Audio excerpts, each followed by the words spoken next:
Hi, and welcome to the Frog Pond School of Design, where we like to have a good time talking about things that relate directly or indirectly even to architecture. Today I want to talk about curves, specifically the parabolic curve, and probably more specifically and more in depth, the catenary curve. And what's the difference? Well, I just read the other day that the parabolic curve, which we know because it's good for reflecting purposes, but it actually, I guess, is represented by the arc of a bullet or another projected item, which I find kind of interesting. The catenary curve, on the other hand, is what you get when you hang a string or a chain from 2 points and allow the rest of it to assume its normal path. And the important thing there is that that represents an even distribution of the forces, which is why it hangs that way. Now both of these have mathematic definitions, but we're not going to worry about the math, okay, today.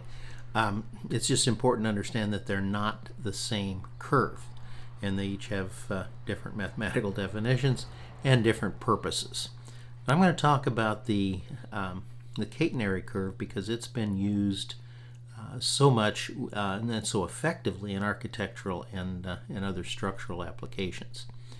Its benefits were not always evident, and this comes to us because we see early arches weren't of that shape.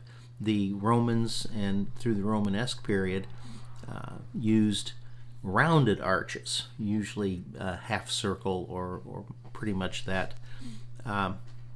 Later in the Gothic period, they started scrunching that together and making the pointed arch, which appeared to have better strength capabilities, but they liked it really because of the aesthetics.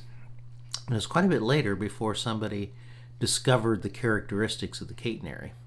Now, when I say catenary curve, that's what you get when you hang that chain or string. To flip it upside down, now you get the catenary arch. But you want to remember that the curve is used structurally as well if you think of suspension bridges and other things like that. It's not clear whether Filippo Brunelleschi had any idea of the mathematics of this curve when he did the dome of Santa Maria dei Fiori in Florence, but it's pretty clear that if you cut a section through that dome, that arch that you see is pretty close to a catenary. Then in the 17th century, Sir Christopher Wren did kind of the same thing with the dome of St. Paul Cathedral in London. By the 18th century, we have evidence that military engineers came upon the idea of the catenary because of that suspended chain phenomenon. But the guy who's probably credited most with using it and therefore promoting its popularity would be Antonin Gaudi in his work in around Barcelona, and particularly in Sagrada Familia in Barcelona. But there's also evidence that Irish and Scottish families emigrating into Spain decades earlier kind of brought the arch with them, and it became a very prominent feature of Art Nouveau architecture throughout Spain. So it wouldn't have been unnatural for Gaudi to pick up on that.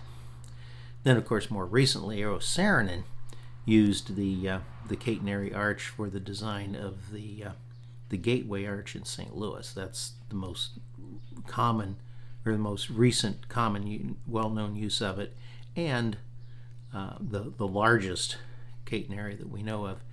Now, here's an interesting perspective, though. If you go back to the Greek and Egyptian era, we spanned spaces with post and lintel. Then the Romans came up with the rounded arch, and the Gothics came up with the pointed arch. And finally, we advanced to the catenary. So you can see kind of a steady progression of this sophistication in arched architectural structures. However, for some reason, today, We don't see that many arches. Most of what we do today, mainly because of the materials we use, is back to the post and lintel sort of thing. But with advances in concrete and other materials like bamboo and whatever, who knows what the future may hold. Arch construction, and the Catenary arch in particular, could be making a comeback. So thanks for joining us today at the Frog Pond School of Design. I look forward to seeing you hanging around the pond again real soon.